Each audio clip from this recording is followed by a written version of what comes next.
On peut pas être jugé parti, mais peut-on juger quelqu'un qui prend parti? Alors, à vous de juger.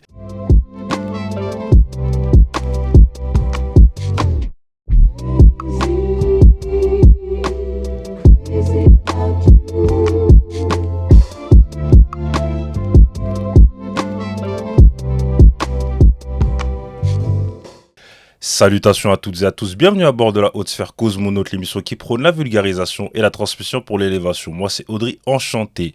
Avec l'hôte du jour, nous allons parler psychologie criminelle. L'hôte du jour c'est Emma Christiane Oliveira. Bonjour Emma, Enchantée. Bonjour. comment allez-vous? Très bien.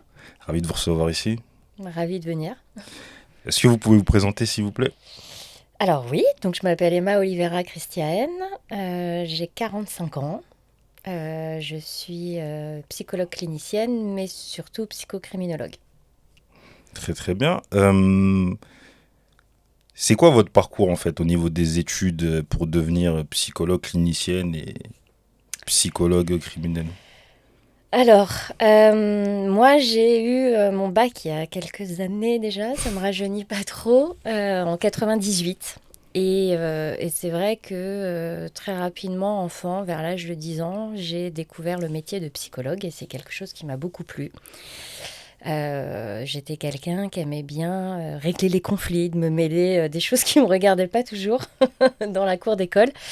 Et j'avais comme ça une certaine appétence pour essayer de comprendre les interactions entre les autres enfants et puis même des fois aussi au sein de ma famille. Donc c'est quasi une vocation d'être psychologue. Et à l'adolescence, j'ai découvert le milieu de la criminologie à travers différents films comme Le silence des agneaux, bien sûr, et des livres de Stéphane Bourgoin que j'ai dévoré adolescente. Et donc j'ai découvert un pan de l'humanité qui est pas le plus beau, mais qui est certainement le plus énigmatique, qu'est la criminologie et le passage à l'acte. Et donc ça m'a beaucoup fascinée, mais je crois que c'est quelque chose qui fascine beaucoup d'adolescents. Sauf que moi, c'est venu faire écho déjà avec cette envie d'être psychologue.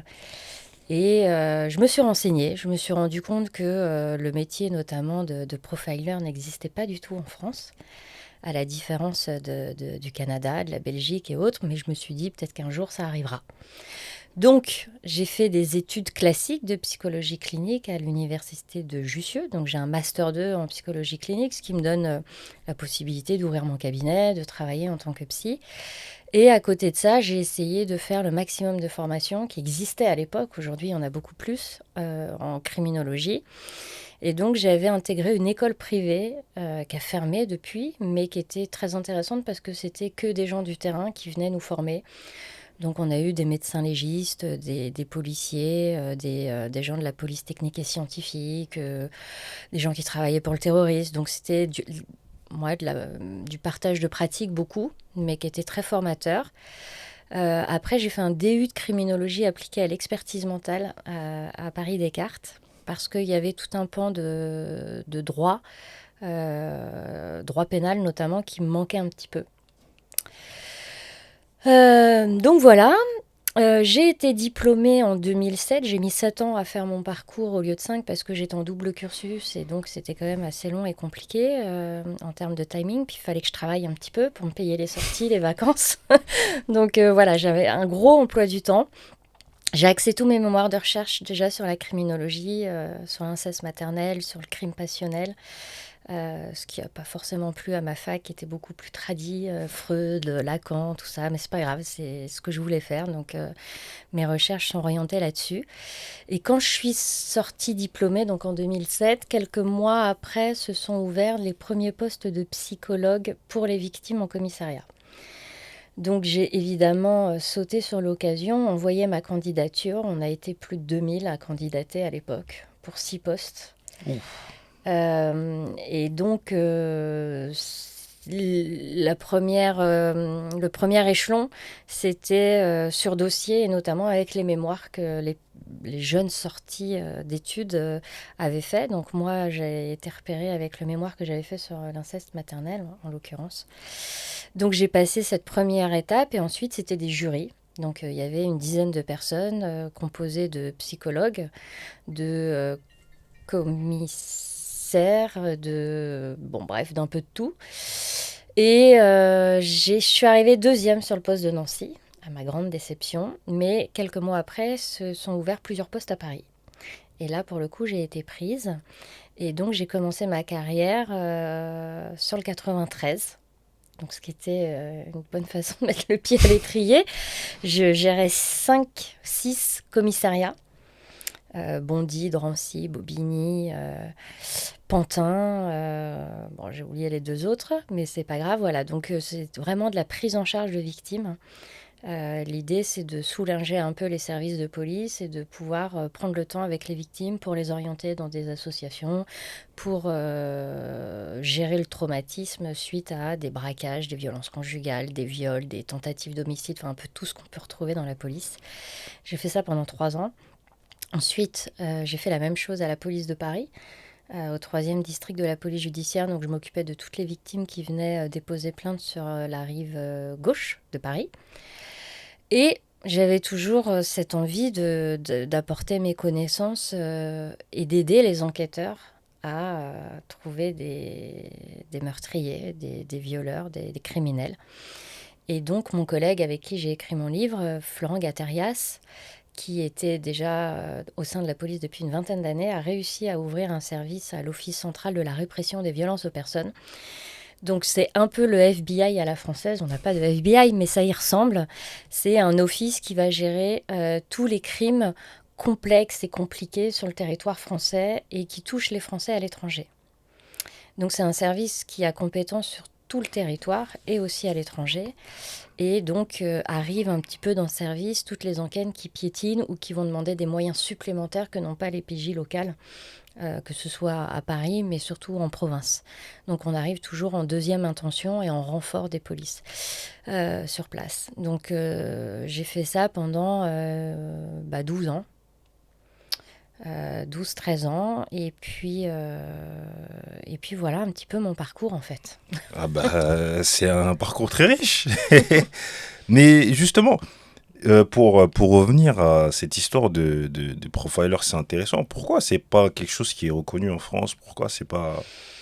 Parce qu'on a une justice qui est particulière, à la différence des États-Unis, du Canada. On est encore très protecteur de l'ancienne police. Déjà, on a une procédure qui se veut écrite. Donc, quand on voit les films américains, le face-to-face, le face-to-face, même je vais le faire à l'anglaise, qui est on n'a pas d'ordinateur et tout, on parle, on fait avouer l'autre et tout, ça n'existe pas en France. En France, on est obligé de tout écrire, de tout taper, puisqu'on n'est plus avec le papier quand même, durant l'audition.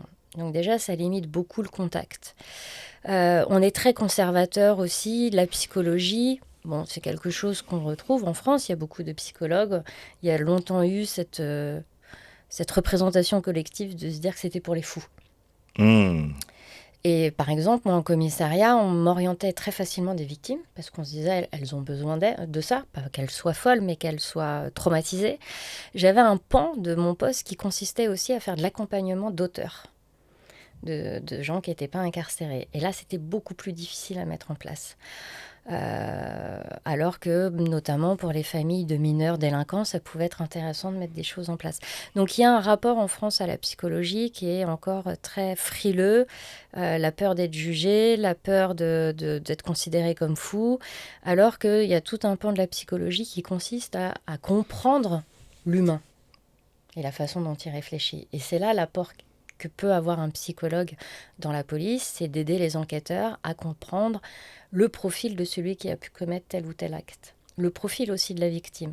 Et ça, c'est intéressant, notamment après dans les auditions, puisqu'on a des stratégies d'audition qui vont différer selon la personnalité des auteurs, des suspects. Donc, il y a cette frilosité parce qu'il y a une représentation très déformée de ce que peut être le psychologue, et les films américains comme Le Silence des agneaux sur ce qu'est un profiler ne correspondent pas aussi à l'image de la police française. Ou Esprit criminel, la série Quantico. Voilà. C'est pas ce qu'on a en France. Parce que moi, plus jeune, je sais qu'en terminale, quand il y avait les histoires de vœux, je sais qu'un jour, je regardais Les Enquêtes Impossibles avec Pierre Bellemare. Et j'étais tombé justement sur ce métier de profiler. Et moi, je me suis dit, c'est ça que je veux faire.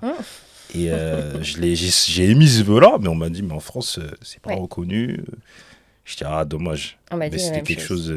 c'était quelque chose, en fait, je sais Mm. pas, j'ai vu la chose, je me suis dit, mais établir le profilage d'un criminel, j'ai dit, mais c'est ça, en fait, que je veux faire. Parce que ça allie psychologie et criminologie en même temps. Exactement. Et je me suis dit, c'est ça, en fait. Mhm. Mais on m'a dit que ça n'existait pas en France. Moi aussi. Mais moi, je suis têtue. Je me suis dit qu'un jour, peut-être, ça existerait. Notamment puisque je suis arrivée aussi à une époque, dans les années 2000, où on a commencé à avoir des crimes sériels médiatisés en France. On a eu l'affaire Fourniret, il y a eu l'affaire Dutroux, Émile Louis, etc., Mm. qui ont démontré qu'on était aussi touché par ce phénomène. Alors qu'on a longtemps pensé que c'était quelque chose qui ne touchait que les États-Unis. Ah oui, Guy Georges, on en passe. Exactement. Mais effectivement, c'est vrai que c'est dommage que ce soit pas forcément quelque chose de reconnu en France. C'est pas reconnu, c'est... Chez nous, c'est ouvert en 2009, le premier service d'analyse comportementale. Et c'est encore très compliqué. C'est-à-dire que c'est quelque chose qui, à mon sens, peut disparaître du jour au lendemain parce que tout va dépendre de l'investissement du chef de service, euh, l'affinité qu'il a ou pas avec la psychologie de façon générale. Donc, c'est des postes qui sont encore extrêmement fragiles. Les psys dans la police, ils sont bien ancrés pour tout ce qui touche la victimologie, l'aide aux policiers. Il y a un service qui s'appelle le SSPO, qui est là pour fournir une aide thérapeutique aux policiers. Tout ça, c'est très bien ancré. C'est ancré aussi dans la formation des policiers. Il y a des psys qui interviennent. Mais c'est vrai que le côté aide à l'enquête, c'est compliqué. Il y avait déjà eu des tests qui avaient été faits il y a une dizaine d'années et qui ont échoué. Pour plein de raisons. Après, moi, j'ai entendu beaucoup de rumeurs. Je n'ai pas envie d'y porter le crédit parce que j'étais pas là. J'ai que la version côté police et pas psy en plus. Mais j'imagine qu'il n'y a pas eu une bonne utilisation de ce que peut apporter le psychologue. Mm, mm, Et il faut vraiment... On n'est pas policier, on est psychologue. Moi, je cours pas avec un pistolet dans les mains. J'en ai fait, j'ai fait du tir et j'ai même demandé à pouvoir en faire au moins une fois ou deux parce que étant entourée de pistolets toute la journée, je me suis dit si un jour il y a eu les attentats aussi beaucoup. Pendant un moment, la police était visée, nous on avait quasiment l'armée qui était devant nos bureaux. Je me suis dit si un jour il y a quoi que ce soit, je sais même pas me servir d'une arme à feu alors que je suis entourée d'armes à feu. Donc, mais mis à part ça, voilà, la carte police me donne pas le droit d'arrêter. Personne, j'ai pas de menottes, j'ai pas de pistolet, j'ai rien. Et ça, c'est vraiment quelque chose qu'il faut bien garder séparé. Mais vous dites que vous n'êtes pas enquêtrice, mais quelque part, quand vous faites de l'analyse comportementale, c'est de l'enquête quelque part. C'est de l'enquête, mais j'aide l'enquêteur. C'est un outil d'enquête, la psychocriminologie. Il y a plein d'enquêteurs qui sont formés à la psychocriminologie aussi. Après, ils n'ont pas effectivement de master, ils ne sont pas psychologues cliniciens, ils n'ont pas le niveau de connaissance qu'on peut avoir, sinon ça ne sert à rien. Et du coup, nous, on est là pour les aider à comprendre la personne qu'ils recherchent. Mm, mm. C'est à ce moment-là qu'ils font appel à vous. Ce que je veux dire, c'est est-ce qu'ils font appel à vous de manière automatique ou c'est quand il y a un blocage, par exemple? Alors, à l'Office central, généralement, dès qu'une affaire arrivait, il y avait une réunion, parce qu'il y a différents groupes d'enquête. Il y a les enquêtes complexes, il y a les enquêtes sérielles, il y a tout ce qui touche les sectes, tout ce qui touchait la cyberpédo. Maintenant, ils ont un office à part entière. Et donc, la question se posait à chaque fois de est-ce qu'il y a un apport psychocriminologique qui est nécessaire ou pas. Comme c'est des affaires souvent qui piétinent, ça veut dire qu'on a du mal à avoir des pistes probantes, en tout cas qui débouchent sur quelque chose. Donc très souvent, on était quand même sollicité. Mais on ne pouvait pas non plus tout faire. Par exemple, tout ce qui va toucher les cols blancs, la criminalité organisée, on est moins efficient, on sert moins. On peut donner un avis, on peut donner un éclairage, mais on est beaucoup plus utile sur les crimes qui vont relever de pulsions sexuelles, de relations affectives, tout ce qui va toucher l'émotionnel de l'humain en fait. Et les serial killers aussi. Mais on fait appel à vous aussi pour les cold cases? Alors, une grande partie des cold cases étaient répertoriées chez nous à l'Office central. Donc, moi, souvent, j'avais une affaire, entre guillemets, d'actualité et un cold case. Mais encore une fois, tout dépend des chefs de service. J'ai eu un chef de service pendant un moment, et d'ailleurs, c'est la majorité des affaires qu'on retrouve dans le livre. On était très actifs. Il s'appelait Monsieur Molmy. Ensuite, il a dirigé la BRI de Paris. Maintenant, il est à la Brigade des mineurs de Christophe. Paris. Voilà. Et donc, c'était un chef de service très proactif qui, lui, voulait vraiment être saisi des affaires urgentes d'actualité parce qu'il pensait qu'il y avait suffisamment de ressources à l'OCRVP pour pouvoir aider la justice à arrêter les coupables.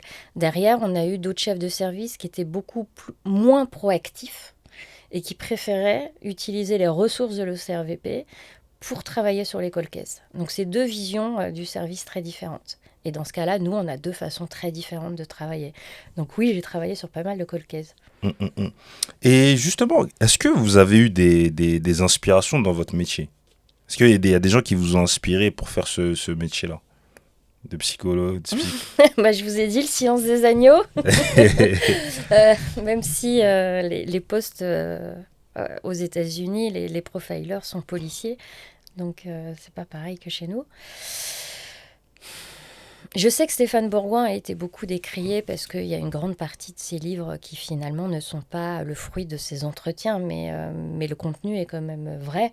Lui m'a énormément inspiré dans le sens où le criminel, à mon sens, moi, de ce que j'en retire maintenant après 18 ans de pratique, c'est souvent des gens en souffrance.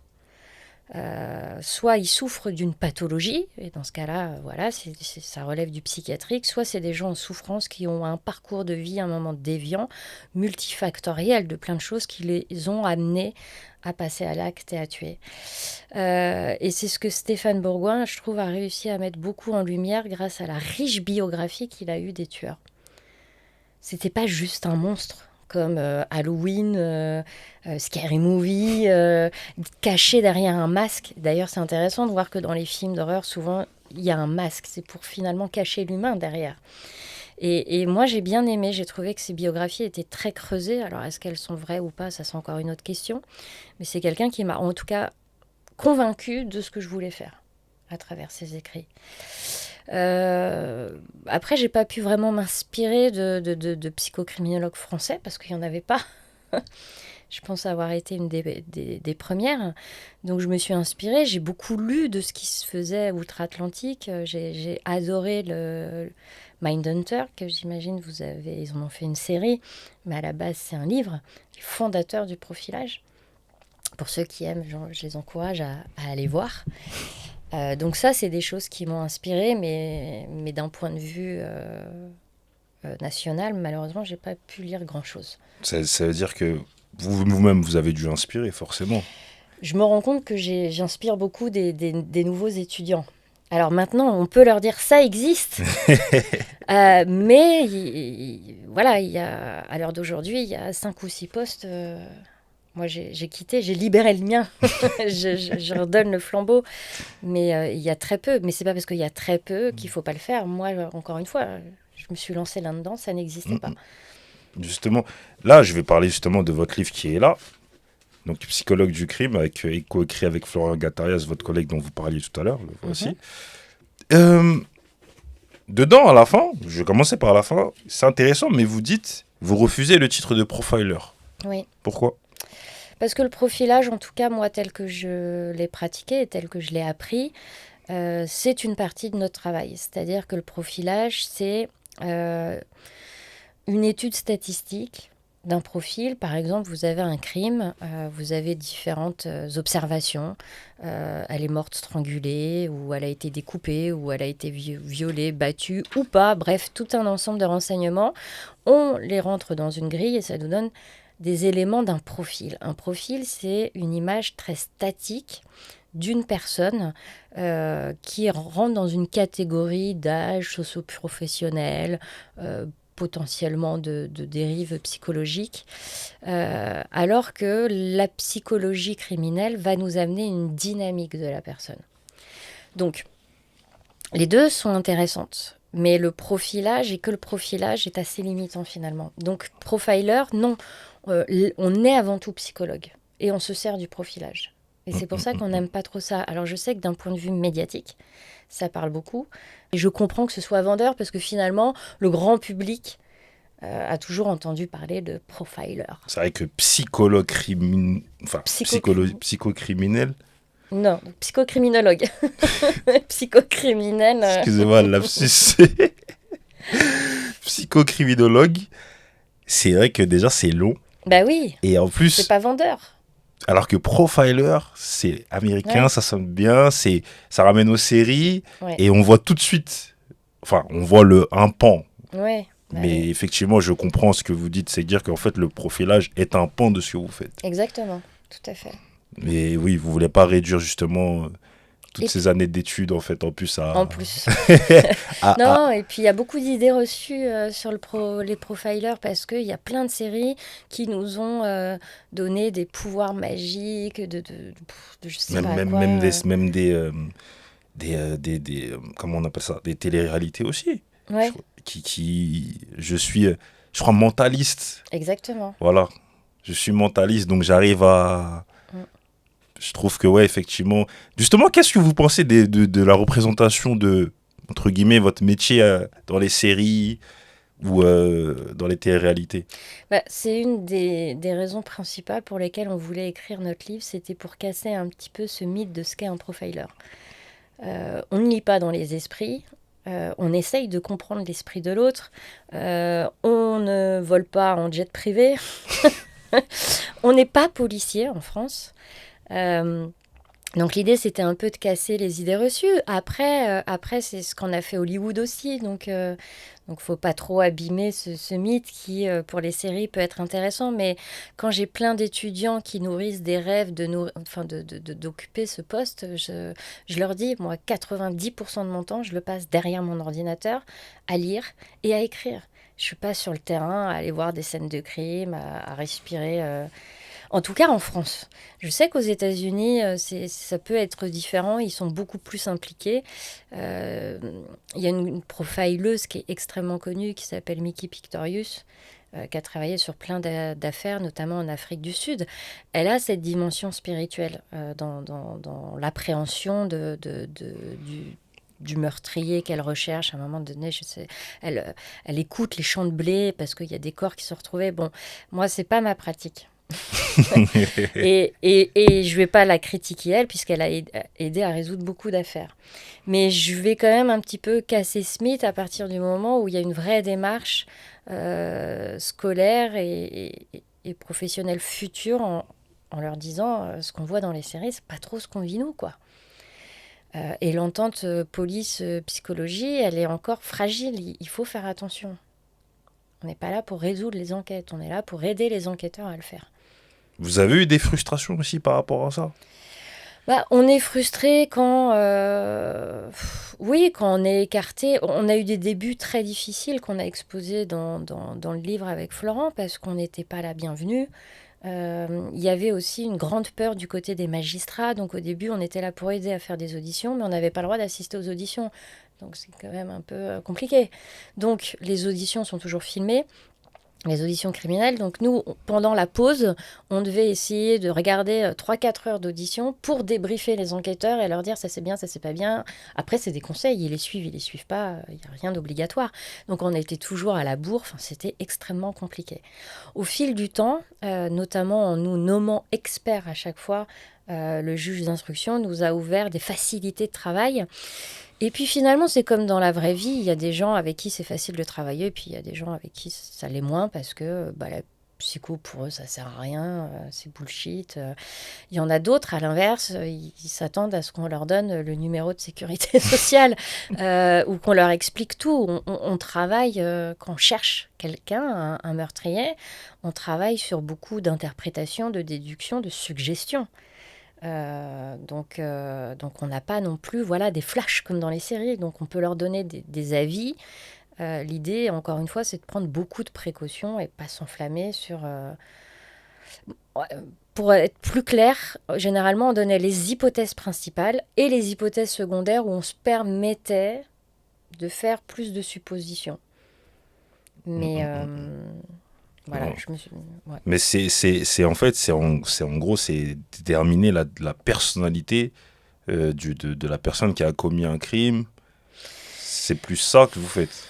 Alors, trait de personnalité, oui, mais en fait, vous partez d'une scène de crime, vous essayez de comprendre pourquoi ce crime il a eu lieu, qu'est-ce que la victime a réveillé chez l'auteur, est-ce qu'il y a de la colère, de la haine, de la vengeance, de la jalousie, de l'excitation sexuelle, ou au contraire beaucoup de froideur, une exécution rapide. Toutes ces choses-là nous donnent une première indication entre le lien qui pourrait y avoir entre l'auteur et la victime. Qu'est-ce que cette victime a généré chez l'auteur pour qu'il vienne à la tuer? Et à partir de là, on peut surtout parler voilà, d'un mécanisme de passage à l'acte plus qu'une vraie personnalité. Hmm. Mais, Donc, mais là, vous venez de révéler quelque chose. Je comprends en fait pourquoi certains policiers, ils aiment pas forcément bosser avec vous, parce qu'en fait, vous empiétez quelque part peut-être sur... Ils estiment en tout cas, je oui, pense, hein, parce que là, certains, comme oui. selon vos explications, en fait, là, je me dis, eux sont dans le... Je veux résoudre l'enquête, Mhm. et si vous parvenez justement à peut-être, entre guillemets, déterminer un profil ou quelque chose, bah, en fait, ils sont un peu frustrés parce qu'ils disent, j'aurais préféré le résoudre tout seul, je pense. Oui, mais alors ça, c'est des choses sur lesquelles je parlais beaucoup. Une enquête criminelle, c'est pas un policier qui la résout, c'est un ensemble de services de police, parce qu'il y a la PTS qui a aussi bien fait les choses, il y a les premières polices locales, c'est souvent la sécurité publique qui arrive au début, parce que les voisins appellent, parce qu'on trouve un corps dans la rue, enfin bon, bref. Donc c'est un ensemble de choses, ça va être l'autopsie aussi qui va être super importante, faut qu'elle soit bien faite. Et souvent, il n'y a pas qu'un enquêteur qui travaille sur une affaire, c'est un groupe d'enquête, même s'il y en a un qui supervise. Donc c'est cet ensemble de personnes qui vont aider à résoudre l'enquête. Donc nous, on a un outil qui arrivons en plus. Euh, et encore une fois, on a des connaissances que certains policiers ont eues grâce à l'expérience, mais il faut se méfier de l'expérience aussi. Nous, on se remet toujours en question. Moi, des fois, quand on me demande mon avis, je dis, tu veux l'avis d'Emma ou tu veux l'avis de la psychocriminologue? Parce que c'est deux choses différentes. Emma, elle peut s'enflammer en disant, ouais, je pense que c'est lui, je pense que c'est elle, ou nanana. La psychocriminologue, elle va prendre beaucoup plus de réserve, et parce qu'elle n'est pas là pour donner un avis personnel, elle est là pour donner un avis professionnel construit sur des hypothèses et pas prouvé, parce que c'est pas de la science, mais amener des déductions cliniques qui l'amènent à prendre position ou pas. Hum, hum, hum, hum, hum. Donc là, en fait, votre métier, c'est l'analyse comportementale plus le profilage. Oui, on peut dire ça comme ça. Euh, et il y a justement des policiers, des gendarmes qui se forment au Bien sûr, profilage. bien sûr, il y avait une partie à l'OCRVP, et aujourd'hui, on a personne qui forme vraiment au profilage en France, en tout cas la police. Donc eux partent à Quantico, ils se font former comme les Américains. Hum, hum, hum, hum, La gendarmerie, je peux pas forcément trop en parler parce que c'est pas un service que j'ai occupé, mais eux-mêmes sont aussi formés au profilage. hum, hum, hum. Et d'ailleurs, leur façon de fonctionner ressemble plus à ce qui se fait aux États-Unis que la police. Très bien. Pour en revenir justement à votre livre, là, dans votre livre, vous évoquez des, euh, des crimes sur lesquels vous avez travaillé avec Florian Gatarias. Mhm. Il y a le tueur de l'Essonne, il y a Mohamed Merah, il y a le violeur des balcons dans le sud-est, je crois. Justement, par rapport à cette affaire-là, j'ai écouté un podcast, Chronique criminelle, Oui. où justement, c'est vous à un moment donné que vous intervenez. En fait, on fait appel à vous pour savoir justement quel serait le type de personne qui commet ces crimes-là. Et vous dites en fait, c'est quelqu'un qui est bien inséré dans la société, qui n'a pas forcément besoin de commettre ces viols-là, mais peut-être, je crois que c'est quelque chose un esprit de domination, de puissance Mhm. qui voulait, qui voulait avoir. Je voulais justement revenir par rapport à ça. Comment vous avez réussi à déterminer ce type de profil par rapport à ce... Alors, violeur des balcons, je suis arrivée sur l'affaire, il y avait déjà eu 5 ou 6 victimes de souvenirs. Et j'ai eu la chance de pouvoir assister aux auditions. J'ai même aidé les enquêteurs à construire des fils d'audition qui nous permettaient d'avoir beaucoup plus d'informations. On se sert pour ça de l'entretien cognitif qui utilise nos connaissances sur la mémoire et surtout la défaillance de la mémoire. Donc on avait énormément d'informations, et ce qui était assez intéressant, c'est de voir qu'est-ce qu'on retrouve qu'est-ce qui ne change pas? J'appelle ça l'invariant situationnel dans chaque victime.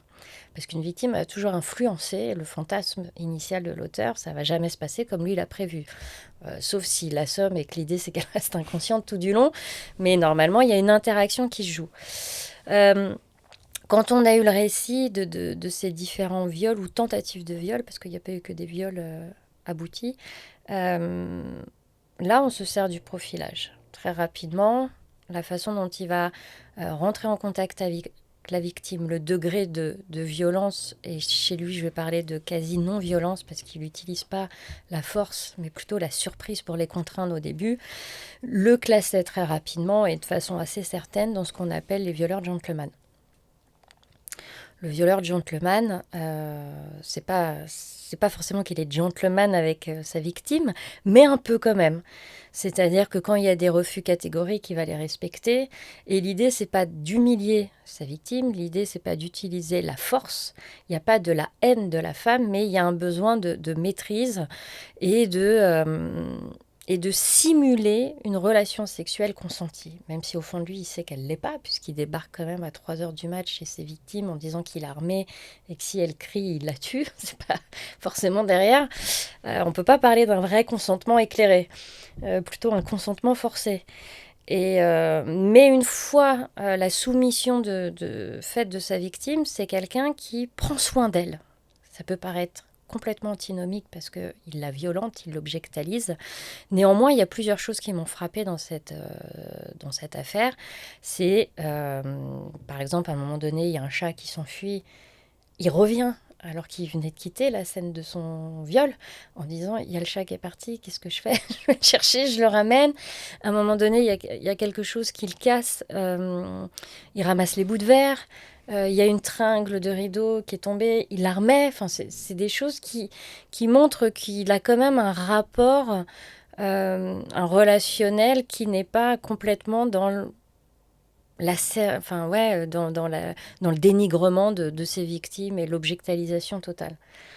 Il est touché par ces femmes, quelque part. Donc il y a une certaine empathie qui est quand même présente. Ce qui va être d'ailleurs prouvé une fois qu'on l'aura arrêté, puisque je l'ai rencontré en prison et j'ai fait son expertise une fois qu'il a été arrêté. C'est quelqu'un qui supportait très mal tous les viols qu'il faisait. Il les accumulait, mais c'était quelque chose qui le hantait, qui l'oppressait. Et il était dans quelque chose d'extrêmement destructeur vers la fin. Je ne sais plus quelle était la question de départ, mais comment je l'ai profilé, comment j'ai donné un profil. Je me suis déjà servi du profilage. Violeur gentleman, ça nous donne un avis. Et derrière, il y a toutes les auditions des victimes aussi. Donc, la victime, son témoignage, c'est une denrée essentielle pour nous qui nous permet d'avoir un profil beaucoup plus précis. Parce qu'elle l'a vu, elle l'a senti, elle l'a entendu, elle a une matière que personne d'autre n'a. Et ça, c'est des choses qu'on essayait d'avoir grâce à l'entretien cognitif en audition. C'est toute cette perception. Quelque part, je le dis dans le livre, je crois, j'essayais de faire en sorte que les victimes profilent leurs violeurs. Après, elles étaient forcément biaisées par plein de choses. Et donc, l'intérêt, c'est quand on a 4, 5, 6 témoignages, on peut comparer. Moi, j'ai parlé de mise en abîme, c'est-à-dire voir qu'est-ce qui ressort à chaque fois et qu'est-ce qui est différent pour chaque victime. Ce que vous dites là me fait penser à une affaire, je ne sais pas si vous la connaissez, c'était un violeur aussi qui s'appelait Jean-Luc Blanche. Je ne sais pas si ça vous parle. Non. Parce qu'en fait, lui, lorsqu'il commettait l'acte, en fait, il se comportait, je crois, il parlait comme si la personne était en couple avec lui. Ouais. Et ça me fait penser justement Après, lui, il n'était pas forcément gentleman, mais je sais qu'à la fin de l'acte, il parlait comme si la victime était sa compagne. Il lui parlait normalement, comme s'ils étaient ensemble, ils avaient une relation normale, alors qu'il venait de commettre un acte très répréhensible. Et justement, pour revenir par rapport à votre livre, donc vous commencez avec justement le tueur de l'Essonne. Vous avez fait son profilage aussi?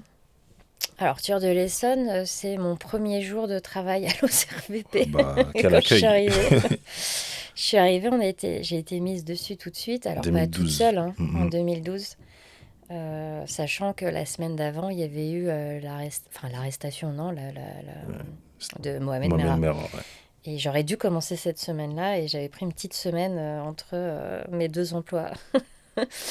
Tueur de l'Essonne, oui, j'avais rendu un profil. Alors évidemment, les profils qu'on doit rendre en 15 jours sont pas les mêmes qu'on rend quand on a un an pour les faire hein, sur les colcaises. Mais il y a des choses qui étaient assez frappantes chez lui, et notamment d'anciennes procédures qui étaient ressorties. Euh, alors ça, c'était une fois qu'il est arrêté, mais au niveau du suspect, est-ce que j'avais eu le temps de faire un profil? Ça date? Mhm. 2012, ça fait 13 ans. On a dû donner des indications de profil. Mais j'en parle tout ça dans le livre. Hein. J'explique comment ça s'est déroulé. Mhm. Si, vous l'expliquez, et après vous dites que voilà, ça doit être sûrement lui, par rapport à la moto, au Mhm. comportement, le rapport avec la famille, et effectivement, vous Parce qu'il aviez, a été suspecté assez rapidement à cause de sa moto, oui. Et l'idée, c'était de voir si ce suspect pouvait correspondre au profil c'est ça, des qu'on fois, avait. vous parlez d'une victime, je crois, celle de 84 ans, qui a eu le malheur, en fait, de faire, enfin, elle a fait les courses avec sa femme, qui est montée, Ah, et là, vous voilà. mélangez plusieurs victimes. C'était un père de famille, mais il n'était pas si âgé que ça, Ah, ok, qui est ah, rentré de ses courses et qui est redescendu j'aimais, mettre ses sacs de courses dans le coffre. c'est ça, dans le Et parking. par contre, il y a eu un petit monsieur de 84 ans qui, dans sa résidence, allait regarder les gens jouer aux boules et quand il est rentré, il s'est fait tuer aussi. C'est ça. Ah, désolé, j'ai un C'était peu un petit mêlé, mix. j'ai un peu mêlé les affaires. Et aussi, il y avait, par rapport à Marie-Laure, Marie-Laure qui est le chapitre encore dans Lyon, Mhm. j'ai été frappé par ce que vous dites, page 81. Le meurtre de Marie-Laure est la première affaire qui a fait naître en moi de forts sentiments d'empathie pour la victime, d'abord à la lecture du dossier, puis progressivement et paradoxalement pour son auteur, pardon, avec qui j'ai passé des dizaines d'heures au téléphone sans qu'il le sache. Mhm. Est-ce que vous pouvez... Expliquer. Oui. Euh, L'empathie, quand j'ai travaillé avec les victimes, c'est quelque chose que j'arrivais à maîtriser. Alors, je veux séparer deux mots, empathie, compassion. L'empathie, c'est la capacité à se mettre à la place de l'autre d'un point de vue intellectuel. Je comprends sa souffrance, je comprends sa colère, mais pour autant, c'est une émotion que je ne partage pas. Mm, mm. La compassion, c'est un partage d'émotions. Et des fois, la frontière est mince. Et c'est pour ça qu'on a beaucoup de burn-out dans la police ou même dans tout ce qui touche aux soins à l'autre, chez les médecins ou chez les psys, parce que des fois, on bascule de l'empathie à la compassion. Vous avez déjà eu un burn-out, vous? Non. Je pourrais avec les enfants, plus qu'avec mon métier. C'est eux qui me demandent le plus d'énergie. La vie de famille est plus compliquée que la vie professionnelle, je trouve. Mais l'empathie, c'est-à-dire que j'ai une compréhension intellectuelle, aussi bien du côté des victimes que des auteurs, de ce qu'ils traversent, de ce qu'ils ressentent et de ce qui les amène à agir comme ils le font.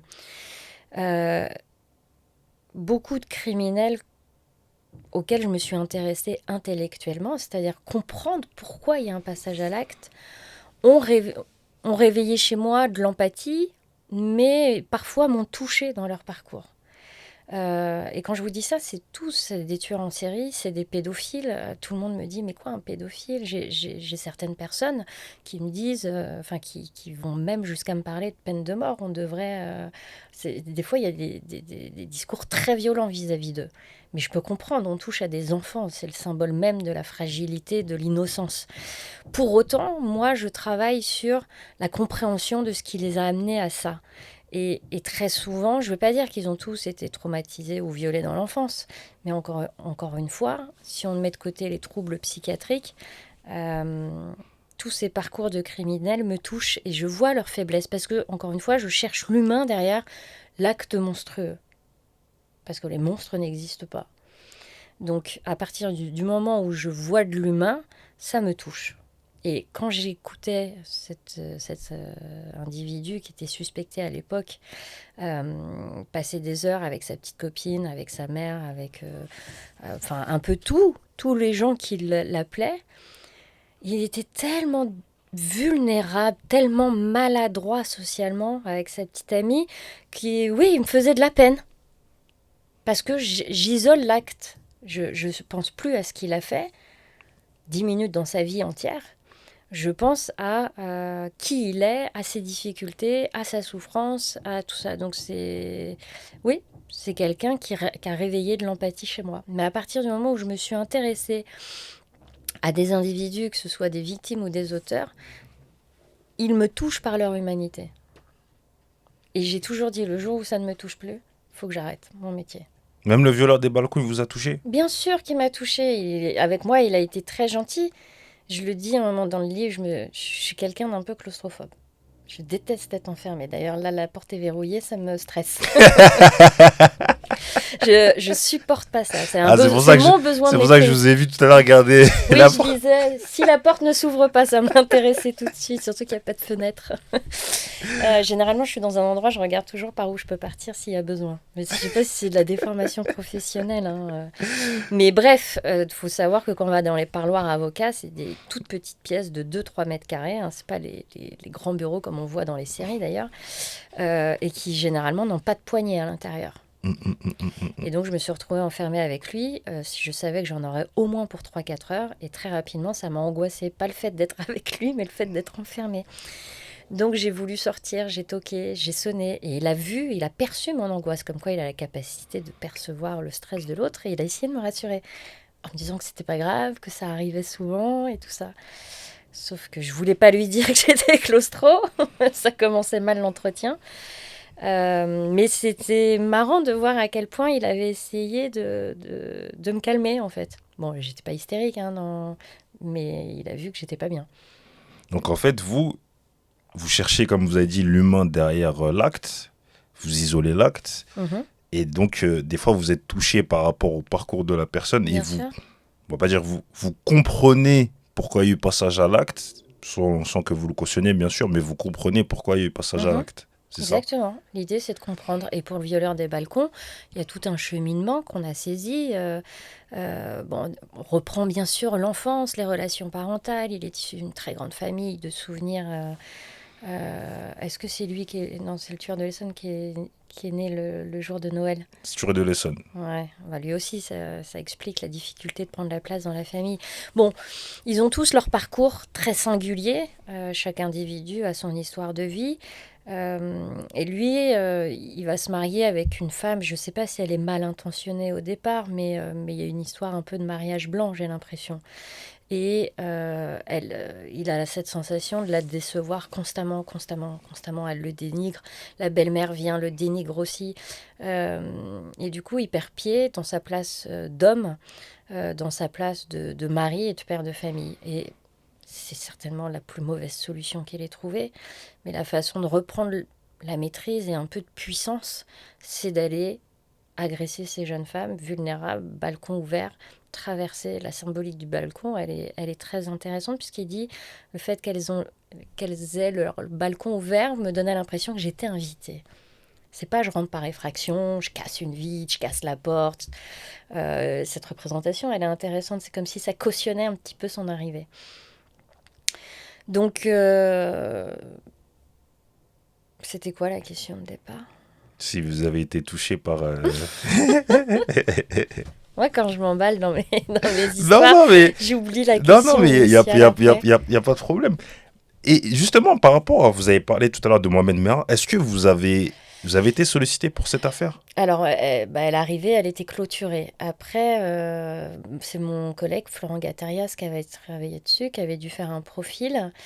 Le terrorisme, c'est quelque chose dont on parlait encore très peu en France. Enfin, il y a eu les attentats en 95. Moi, j'étais jeune, hein, j'avais 16 ans.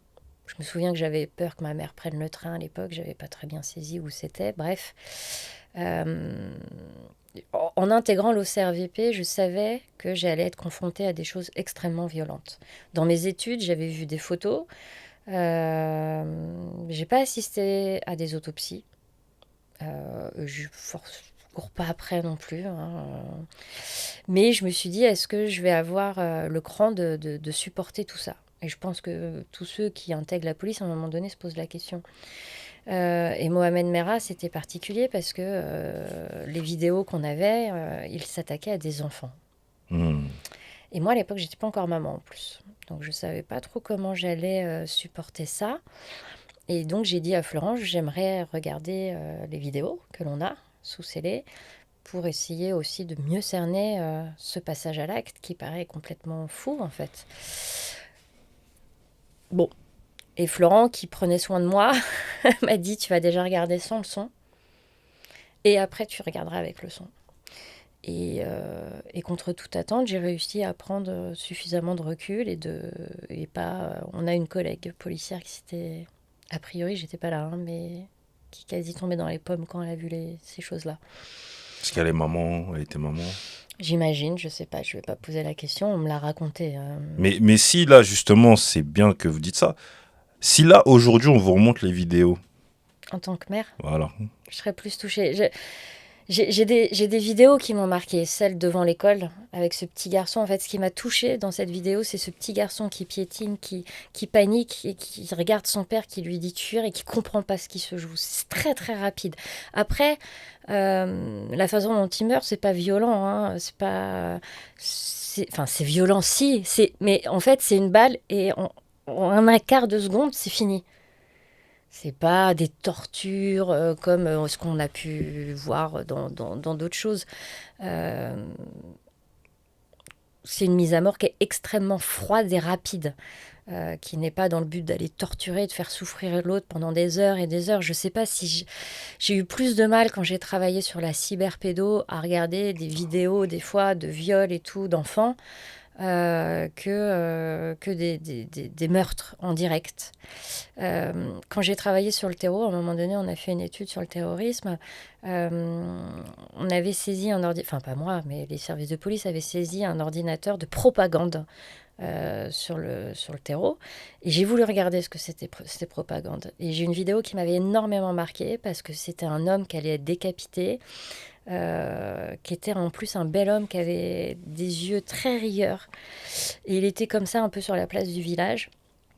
Et il y avait ces terroristes autour qui allaient, je ne comprenais pas, en plus ils ne parlaient pas français, mais qui étaient en train d'exulter à l'idée qu'ils allaient le décapiter.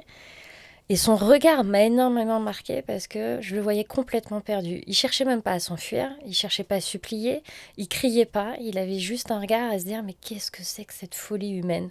Et son regard m'a énormément touchée. Et donc les fois où j'ai été déstabilisée dans ma carrière, c'est ces petites choses plus que le crime en lui-même. Je sais pas si j'ai été Si, claire. si. Bah justement, j'aimerais rebondir justement sur la même page où vous dites, on me demande souvent comment j'arrive à faire ce métier, à supporter toutes ces horreurs, à approcher de près la folie et ce que certains nomment la lie de l'humanité. Je réponds que je parviens généralement à mettre de la distance et à rentrer chez moi en pensant à autre chose, mais ce n'est pas tout. Je vois surtout dans le crime un geste humain. Mhm. C'est toujours valable? Oui. Vous arrivez à... comment vous faites pour justement pour vous préserver? Vous en tant que psy? Bah, je vous l'ai Est-ce que dit, le psy a besoin d'un psy? Oui, c'est bien conseillé. Moi, j'ai fait 7 ans de psychanalyse déjà pour essayer de résoudre mes conflits internes. Ils ne sont pas tous résolus, hein. Je pense qu'on ne résout jamais tout. Mais j'avais besoin de comprendre certaines choses chez moi, de ma relation avec mes parents, ma mère, mon père, bref. Euh, Enfin, moi, mon objectif premier, c'était de réussir à être une bonne maman. Et secondairement, d'être une bonne professionnelle, évidemment. Donc en psychanalyse, j'ai essayé de travailler sur ces deux choses-là. J'ai eu des suivis de supervision. Après, moi, j'ai eu la chance de travailler avec Florent. Et Florent, on était un peu un duo. On n'a pas le même âge, on a 20 ans d'écart. C'est une bonne génération. C'est un homme, je suis une femme. Et on a toujours eu beaucoup de respect l'un pour l'autre. Et donc, on s'est... Enfin, moi, Florent, dès que ça pouvait trop me déstabiliser, je lui en parlais, il l'entendait, il ne me jugeait pas. Et inversement, il a eu des moments un peu de coup dur dans sa vie et j'ai peut-être pris le pas à ce moment-là. Euh, c'est des choses qui ne sont pas évidentes dans la police de dire bah, j'ai pas envie de prendre un troisième infanticide parce que c'est trop lourd pour moi. J'imagine pas un policier aujourd'hui le dire parce qu'il n'y a pas toujours la place pour ça et c'est un aveu de faiblesse. Mais pour moi, c'est un aveu de force de dire je ne vais pas être un bon professionnel parce que là, ça commence à trop me toucher. Et c'est vrai que quand j'ai eu mon premier enfant, j'ai enchaîné tout de suite avec un infanticide qui m'a pris beaucoup de temps. Et derrière, on a voulu m'en mettre un deuxième. J'ai dit non, là, c'est bien déjà. Et c'est là où j'ai lu Violeur des balcons. Et c'est des blagues. Un petit viol, je préfère. Bon, il y a de la déformation et puis il faut bien rire un peu de sa pratique, avoir un humour noir, on appelle ça, hein. Les médecins légistes aussi ont un humour bien noir qui moi me faisait pas du tout rire.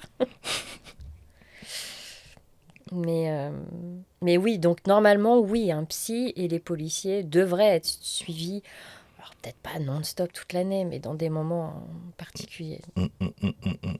Et justement, quand vous êtes maman, est-ce que ça vous, est-ce que ça vous arrive ou ça vous est déjà arrivé de faire des transferts? La projection un petit Hum, peu, de l'identification, hum. dans le sens, c'est-à-dire penser à mes enfants quand je m'occupe de certaines affaires. Bien sûr, oui, oui, oui, bien sûr, hein, ça m'est arrivé. Sur la fin de ma carrière, parce que j'ai quitté la police il y a 3 mois, 4 mois, j'ai beaucoup travaillé sur la cyberpédo. Et évidemment, quand je suis tombée, alors j'étais pas obligée de regarder les vidéos, je me contentais des photos et des auditions, mais parfois on tombe sur les photos et bien sûr que j'ai pensé à mes enfants. Euh, Vous avez bossé aussi sur l'affaire Fiona, non? ouais, Là aussi, vous je avez, venais d'accoucher moi, donc j'étais nouvellement maman à l'affaire Fiona, d'un petit bébé. parce que ça vous a marqué aussi, non? Ça m'a beaucoup marqué parce que c'était mon premier infanticide. Et parce que j'ai eu une place très privilégiée auprès de cette maman, dans le sens où, bah, au début, elle était, enfin, elle faisait partie de la famille de la victime. Donc j'ai été amenée à la rencontrer pour sa petite sœur, Eva, je crois qu'elle s'appelait, qui avait que 2 ans et demi, pour essayer de voir ce qu'elle pouvait nous dire de sa grande sœur, etc. Donc j'ai été très proche de cette mère. Après, quand elle a été soupçonnée, j'ai eu accès à toutes les écoutes, etc. Et ça a été très compliqué pour moi parce que c'est une jeune femme qui pouvait être attachante, qui était très immature, très infantile encore. Donc on a envie de prendre sous son aile et tout, qui était en souffrance, qui avait peur. Et pour moi, je me disais, elle a peur, elle est en souffrance parce qu'elle se demande où est sa fille, ou elle a des doutes sur son petit copain, mais elle n'ose pas nous le dire. Enfin, j'ai eu beaucoup de mal à admettre qu'elle savait que sa fille était morte et qu'elle s'en foutait en fait. C'était très... Intellectuellement, j'ai eu un blocage. Et par la force des choses, je me suis rendu compte que le stress qu'elle avait, que la peur qu'elle avait, c'est parce qu'elle avait peur de perdre son compagnon. Euh, et c'est pour ça qu'il y a eu après plein de vidéos de synergologues, ceux qui regardent les mensonges, qui essayait de décortiquer les annonces qu'elle avait fait dans les médias et tout, mais son stress n'est pas fin. Elle était réellement stressée, elle était réellement en panique, mais elle avait voilà, peur que son petit copain aille en prison. C'est bien. En fait, vous dites quelque chose qui me fait penser à d'autres choses. Lorsque des fois, vous savez, il y a des crimes qui se passent, euh, un compagnon qui disparaît ou une femme qui disparaît, et que le compagnon ou la compagne parle dans les médias, il y a des fois, on sait immédiatement pardon, que ce sont eux qui sont derrière par rapport à leurs interventions. Peut-être qu'ils en font trop, pas assez. Est-ce Mhm. qu'on vous sollicite aussi par rapport à ça des fois? Sur la lecture des médias? Oui. Non. Parce qu'il y a eu des... Par exemple, si on prend l'affaire Jonathan Daval, Mhm. lui, directement, je pense qu'il y a eu des soupçons par rapport à son intervention médiatique, parce qu'il en faisait Mhm. un peu trop. Mhm. C'est des choses, alors sans aller jusqu'à les médias, mais c'est des choses que j'ai rencontrées dans ma pratique. Tout d'abord déjà en commissariat, quand il y avait des problèmes de crédibilité de témoignages de victimes qui venaient porter plainte, on me demandait est-ce qu'elle dit la vérité ou pas. Je leur disais attention, je ne suis pas là pour ça. Par contre, je peux prendre cette victime en entretien qui vient quand même déposer plainte. Généralement, quand c'est des fausses plaintes, c'est qu'il y a un appel au secours. On ne va pas juste aller s'amuser 4 heures dans la police pour me dire j'ai été violée. Ou on veut protéger son intimité parce que c'est un adultère ou ce genre de choses. Ça peut être aussi ça. Là, en l'occurrence, c'était souvent des jeunes filles, etc. Moi, je ne suis pas là pour dire c'est crédible, c'est pas crédible. Par contre, je peux dire ce qui est dissonant dans le discours. ce qui vient poser problème. J'ai eu d'autres cas, là je parle de viol, mais d'autres cas où on m'a sollicité pour me dire est-ce que la personne dit la vérité ou pas. C'est très difficile la vérité, notamment parce que certaines personnes arrivent à se cliver, c'est le mot qu'on emploie cliniquement, pour se convaincre que c'est vrai. Arrivent à oublier qu'ils ont commis le crime ou qu'ils n'ont pas été victimes. Et voilà. Donc à réussir à feindre de façon tout à fait inconsciente toutes les émotions qui pouvaient être reliées à cet acte qui n'a jamais eu lieu. Donc, percevoir des émotions chez autrui, je pense qu'on a tous cette faculté-là. Certains sont plus intuitifs que d'autres, mais on a cette capacité de sentir qu'il y a un truc qui ne va pas quand l'autre parle, que c'est dissonant, parce qu'il y a une différence entre l'émotion partagée et la façon dont parle l'autre, les mots employés par l'autre. Et moi, c'est plus là-dessus que j'aime bien me positionner.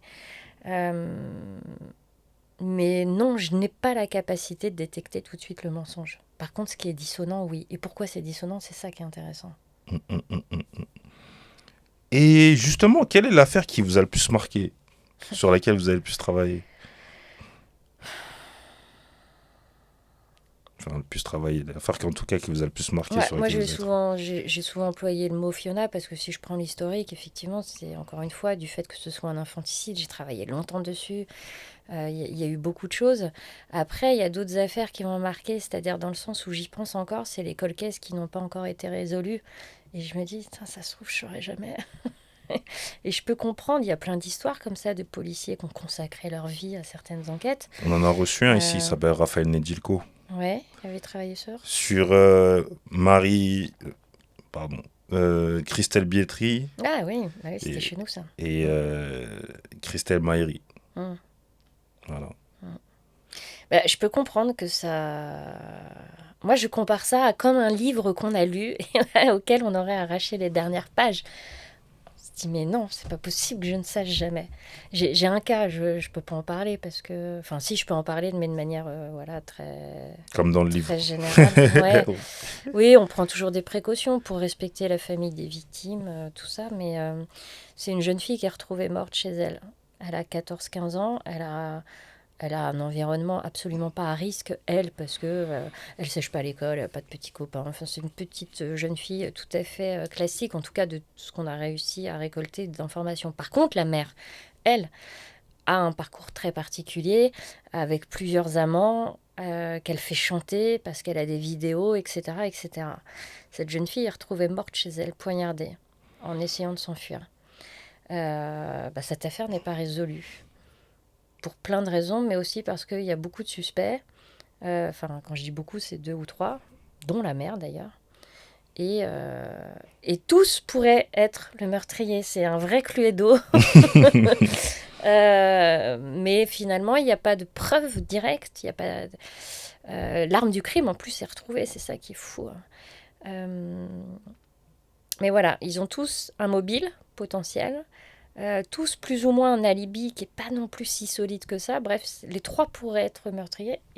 Et aujourd'hui, on en est là. Il n'y en a aucun des 3 sous les verrous. On ne sait pas ce qui s'est passé. Est-ce que le pôle de Nanterre, il vous sollicite, le pôle cold case de Nanterre? Ils sont reliés directement à l'OCRVP. D'accord. Donc, ils travaillent avec les psys de l'OCRVP. Dont vous faisiez partie, mais que... Exactement. Moi, maintenant, je continue de travailler. Je me suis investie dans l'association à Vannes, qui commence à être très médiatisée. Je leur ai proposé mes services parce que moi, si j'ai quitté la police, c'est pas parce que mon métier m'intéressait plus, c'est que travailler dans l'institution, c'est complexe. Et la médiatisation qui a été la mienne suite à mon livre m'a mis pas mal de bâtons dans les roues et c'est devenu compliqué de travailler dans l'institution. Mais pourquoi des bâtons dans les roues alors que vous expliquez votre métier? Il y a un proverbe dans la police, n'écris jamais sur la police tant que tu es dans la police. Et on m'a prévenu avant de l'écrire. Après, c'était une opportunité qu'on a décidé de saisir parce que c'est Fayard qui est venu chercher Florent au tout départ. On a décidé de ne pas lâcher cette opportunité. On ne savait pas si elle allait pouvoir se reproduire. C'est pas grave, de toute façon, moi j'avais toujours dit que je ne ferais pas toute ma vie dans la police. Donc j'ai fait 18 ans, c'est déjà bien. Très bien. Et puis loin de moi l'idée d'arrêter. L'idée maintenant, c'est j'enseigne beaucoup. C'est aussi d'apporter peut-être mes connaissances et de faire un peu de... J'ai repris du thérapeutique avec les victimes sur psychologue.net. Je fais de la consulte en ligne principalement. Et aider les cabinets d'avocats aussi sur certaines affaires complexes. Donc j'ai parfois des victimes qui font appel à moi pour essayer de comprendre ce qui se joue, notamment chez des enfants qui ont dénoncé de l'inceste, etc. Enfin, ce genre de choses. Donc je continue à exercer mon métier. Hum, hum, hum, hum, hum, hum. Vous enseignez où? Alors j'ai enseigné pas mal à la fac. Là, ça faisait un moment que je travaillais pour une école en e-learning qui s'appelle le FPP. On va arrêter cette année et j'hésite très fortement à donner mes formations seule. Pourquoi pas? Elles sont prêtes, elles sont montées. J'ai mon mari qui me pousse beaucoup en me disant bah vas-y, monte ta certification, etc. Pourquoi pas, je vais voir, il faut que je vois. L'idée aussi, c'est d'apporter peut-être des formations très précises, la prise en charge de l'inceste, la prise en charge des violences conjugales, qu'est-ce que la psychopathie pour que peut-être des professionnels ne se forment que sur ce domaine-là et En pas tout comme cas, un DU où on a tout, quoi. si vous faites une formation profilage, analyse comportementale, je m'inscris direct. C'est vrai. Ah, je m'inscris tout de suite. S'il n'y a pas besoin de prérequis de psychologue, moi je m'inscris. Hein. Moi je m'inscris. De toute façon, comme je l'ai dit, si demain on reconnaît le profilage en France, c'est vraiment une. Je me lance. Moi, je me lance. Et est-ce que. Comment dirais-je? Là, dans le livre, à un moment donné, vous dites votre métier, il était pas forcément connu. Est-ce Mhm. que vous estimez avec ce livre-là que votre métier il a été un peu plus connu? Un petit peu plus, mais on a été pas mal médiatisé. Ça, on va pas se le retirer, hein, parce que Fayard, c'est une grosse maison d'édition et qu'au départ, il y avait un partenariat sur le fait qu'il fallait accepter toute la médiatisation. Donc, on a fait quand même pas mal de plateaux. Je pense que pour ceux qui s'y intéressent, en tout cas, ça a permis de démystifier un petit peu notre métier. Mais bon, on a fait quoi? 9000 ventes, je crois. Ce qui est déjà très bien pour Très ce bien. style de livre qui se veut plus un document, c'est pas un roman, hein. Même si on a essayé de l'écrire comme tel, donc je pense que c'est assez facile à lire. Non, pour casser les idées reçues, il faudrait qu'il y ait 300 000 personnes qui le lisent, qui en parlent et qui... Je sais plus combien on est en France maintenant. 67 millions. 67. Mm. Ah, quand j'étais à l'école, on me disait 57. Ah bah, il y en a 10 de plus qui sont ajoutés. Mais justement, là, vous dites, notre métier est à la fois célèbre et mal connu. À chaque Mm. rencontre dans notre vie personnelle, nous craignons cette question fatidique. Et sinon, vous faites quoi dans la vie? Euh, Nous savons alors que la psychocriminologie occupera toute une conversation qui ne déviera plus que difficilement. mm. Nous sommes, nous sommes pourtant conscients et fiers de la chance que nous avons d'exercer cette profession passionnante. Mais comment la résumer, un cocktail à la main ou au détour d'une rencontre fortuite? J'ai commencé une conférence TEDx avec ça. Ah, J'ai- avec ce... Avec le qu'est-ce que tu fais dans la vie? Après, franchement, bah, ça intrigue en Ouais, fait. ouais, ouais, Ça intrigue, parce que psychologie, criminologie, forcément, la personne veut savoir est-ce que vous faites du profilage, sur quel cas bien vous sûr, travaillez, bien sûr. et la conversation tourne forcément autour de votre... Mm. Parce que c'est intéressant. Ouais, ouais, je sais bien, et je sais bien. Et des fois, c'est mon mari qui m'a mis dedans, parce que la plupart du temps, quand on me demande ce que je fais dans la vie, je dis psychologue. Globalement, les gens, ils se disent, elle a un cabinet et tout. Et des fois, mon mari dit, ah oui, mais elle n'est pas que psychologue, elle est aussi psychocriminologue. Et j'ai, c'est moi, je suis Ah, ça partie y pour une heure. est. Non, mais c'est parce que Pas que j'aime c'est... pas parler de mon métier, hein, du tout. D'ailleurs, je suis très contente de le partager avec vous, mais c'est que des fois, quand voilà, on est chez des amis, on se dit, enfin, on sait que c'est... On a bien parlé d'autres choses. Ouais, voilà, c'est ça. Mm, Parce que, ouais, effectivement, c'est pas... C'est un beau métier. C'est un métier passion, d'ailleurs. mm, tout à C'est fait. un métier passion et c'est pas forcément des fois drôle. C'est bien, on s'implique, mais il y a des Mm, choses qui sont vraiment compliquées. Et qu'est-ce que vous diriez de la reconnaissance justement mm. par rapport à votre métier ou ce que vous avez pu faire? Est-ce que vous avez senti de la reconnaissance ou Auprès des services de police? service de police, famille?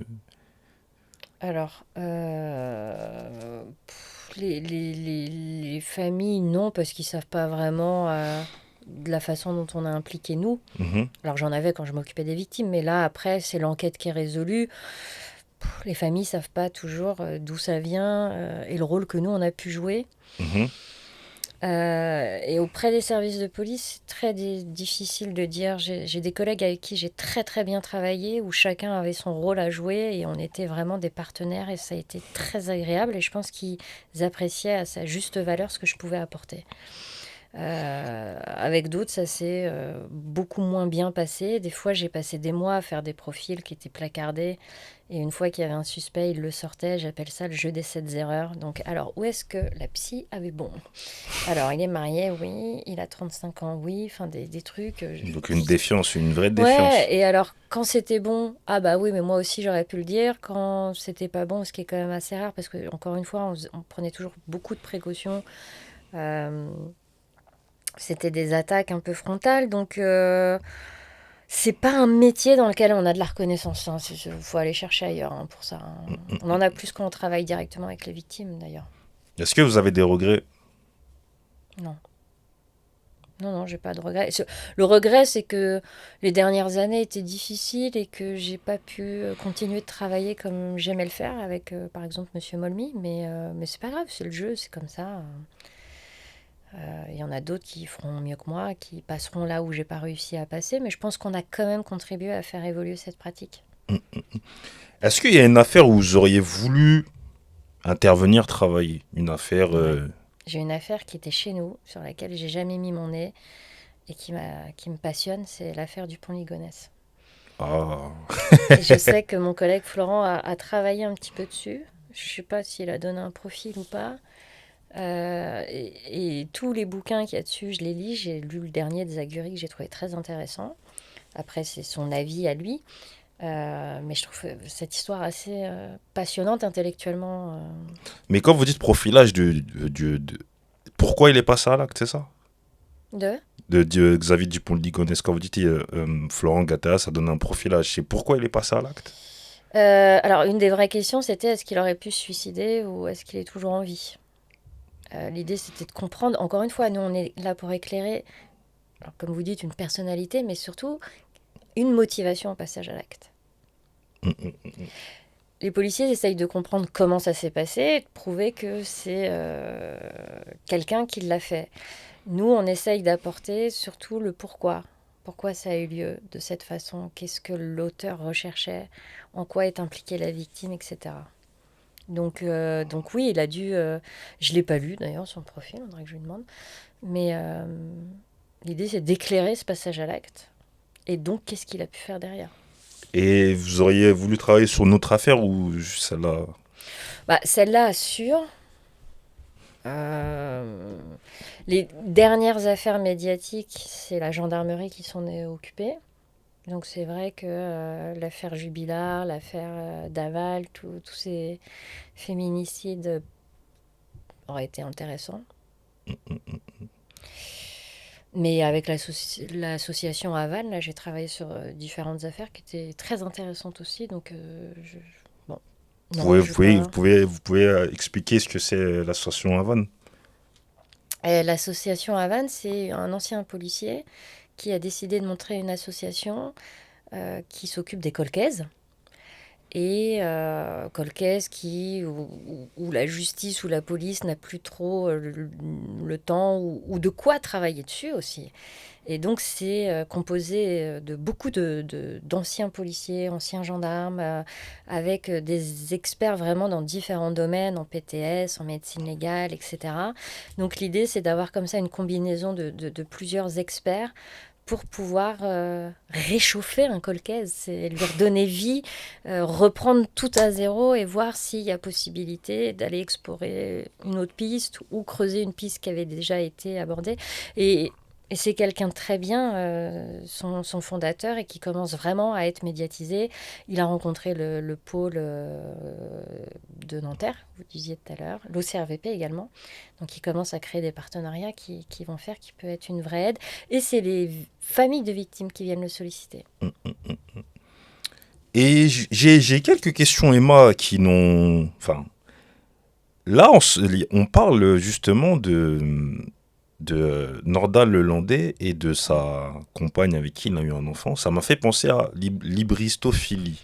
Ah oui, Je pense. Comment vous expliqueriez ce phénomène? ouais, on me pose souvent la question. C'est pas Parce que toujours. Charles Manson, Ouais, Guy Georges aussi, qui a eu un, ouais. je sais pas si on peut dire fan club, mais quasiment. Mhm. Qu'est-ce qui motive ces femmes à C'est tomber ça, amoureuses c'est ça, de criminels reconnus ou soupçonnés? c'est Parce que ça. pour certains, il y a différentes pistes de compréhension. Il y a différents modèles. Il y a celles qui vont chercher à aller réparer ces hommes-là. Un petit peu les sauveuses. Des fois, il y a des motivations semi-religieuses derrière. Et donc, elles veulent apporter leur soutien à ces hommes qui se sont égarés, disons.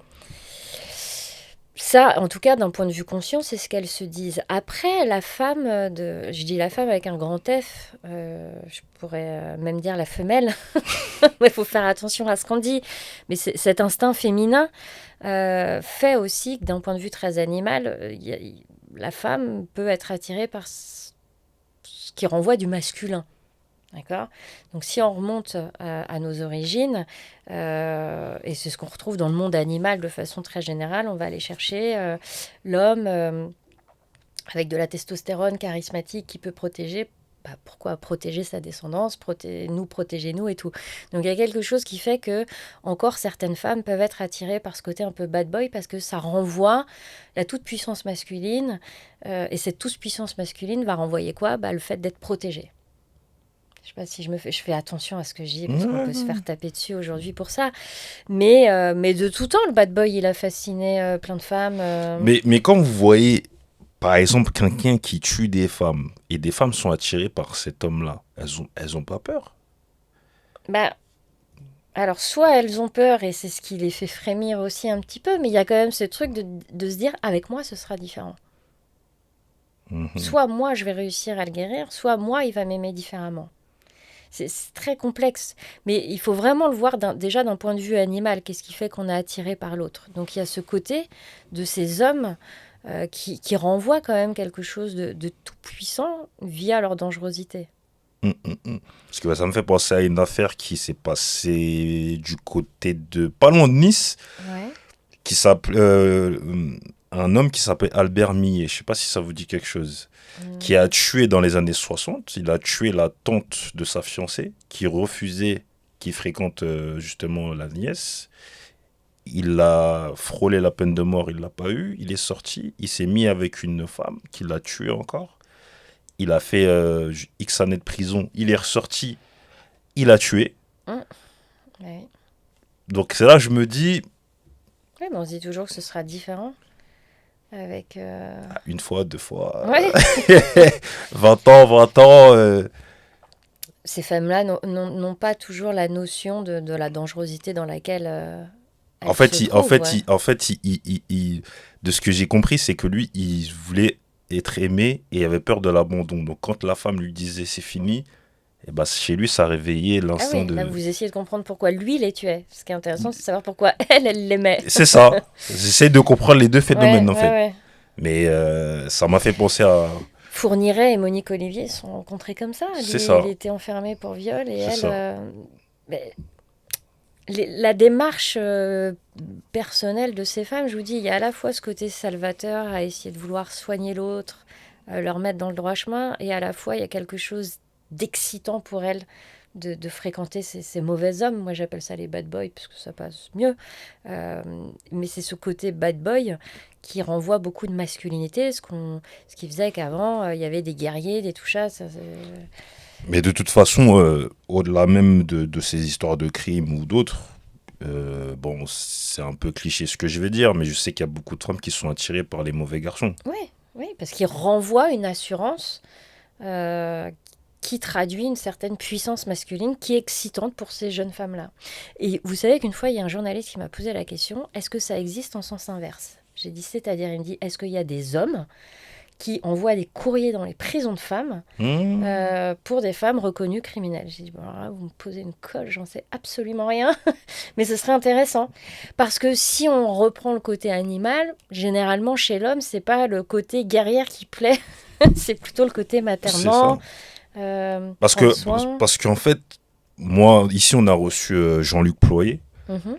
qui expliquait justement, là, on va parler des tueurs en série, qui disait les motivations des tueurs en série, c'est souvent des motivations d'ordre sexuel. Ouais. Et pour les femmes, c'est souvent des motivations d'ordre pécuniaire. Ouais. Et le truc, c'est que, effectivement, parce qu'il y a des tueuses en série femmes, c'est vrai qu'on n'en connaît Pas beaucoup. Ouais. pas beaucoup. Il y a peut-être.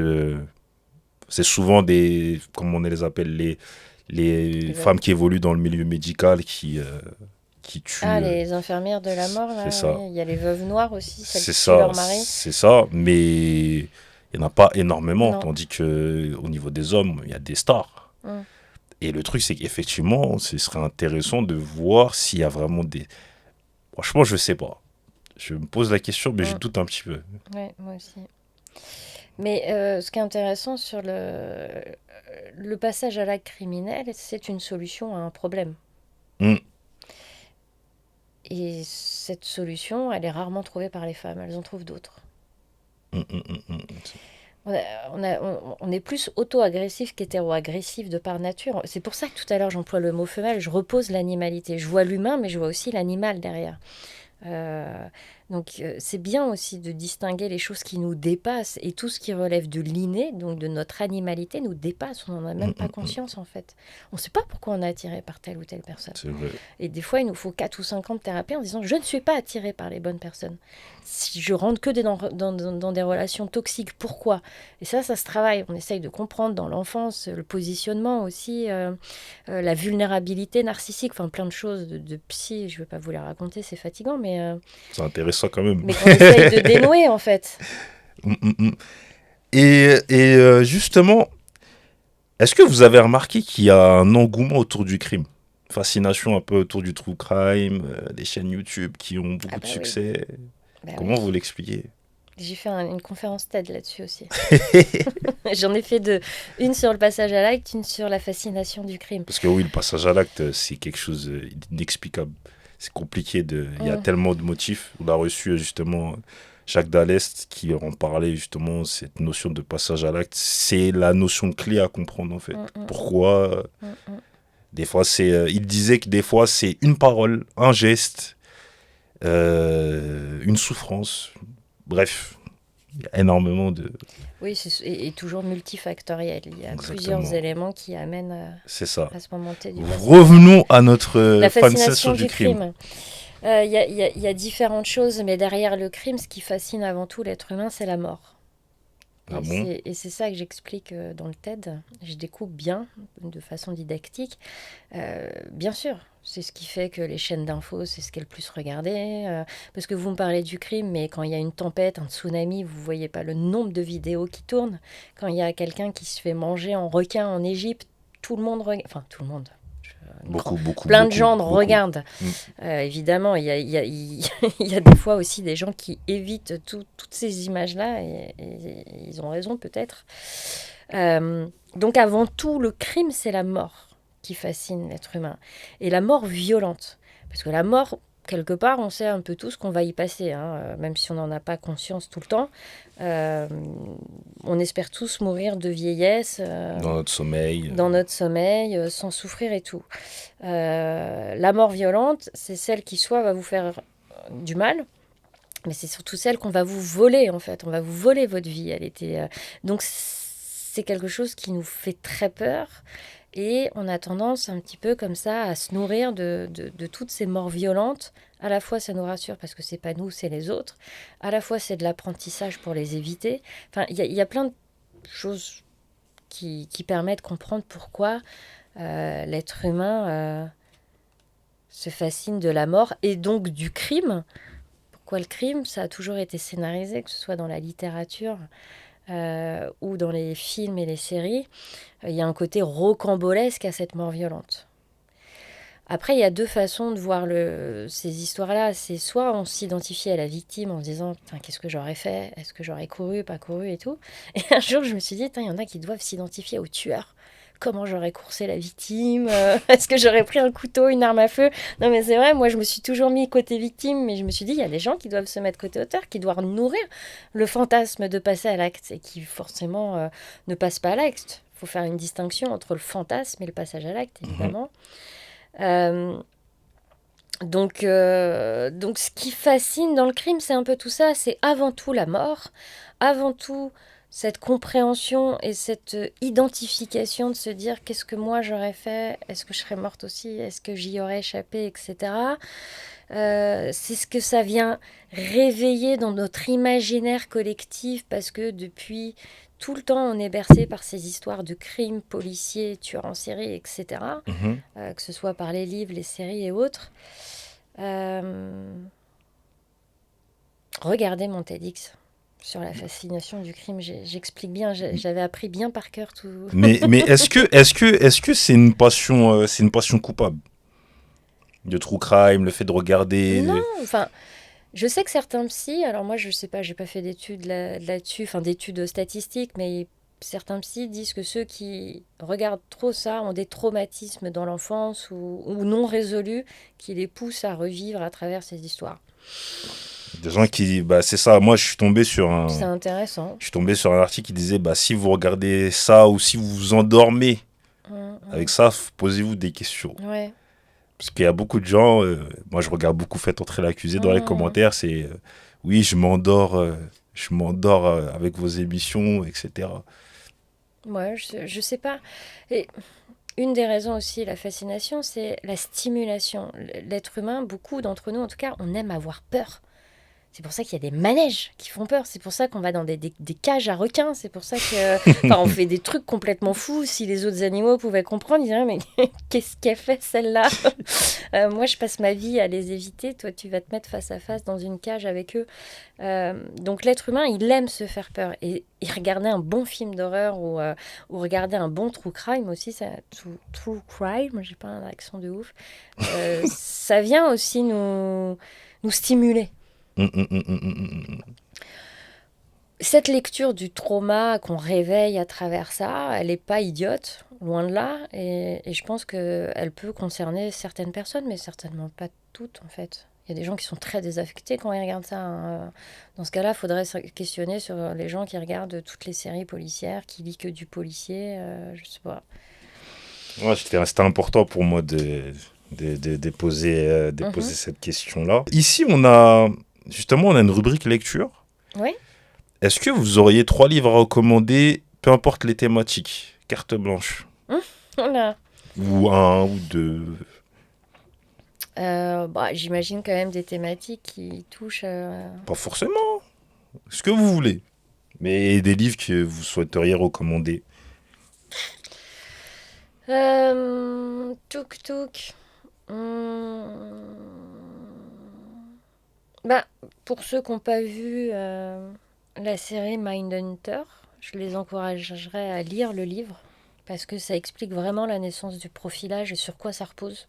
Mhm. Euh, c'est Douglas et Ressler qui étaient les enquêteurs de l'époque à Quantico qui ont écrit ce livre. Donc il est vraiment très intéressant.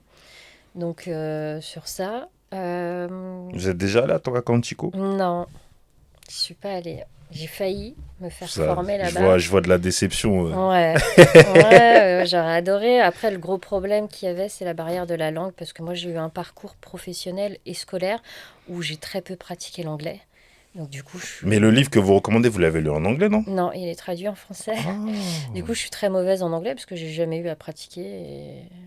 Et les langues, faut pratiquer. Enfin, comme toute chose d'ailleurs. Donc j'ai pas un niveau d'anglais. Je pense que si j'avais fait 15 jours à Quantico, on m'aurait perdu. Donc j'ai beaucoup d'espoir avec l'IA. Bientôt, on aura des traducteurs instantanés. Et il y aura plus cette barrière de la langue. Donc ce livre-là, il est intéressant. J'ai des témoignages, de livres de témoignages de victimes.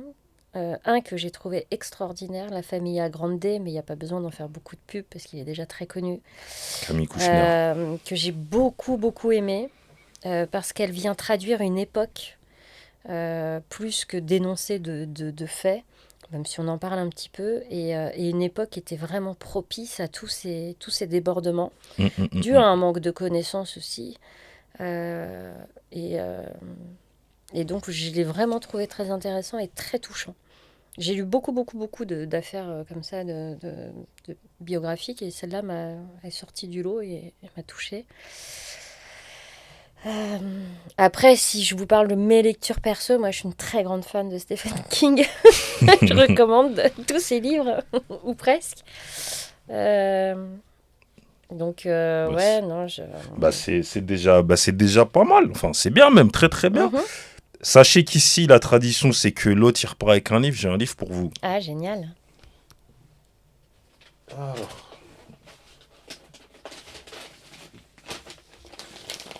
Voilà. Eh ben merci. Est-ce que vous pouvez l'ouvrir et lire le titre, s'il vous plaît? Oui, avec plaisir.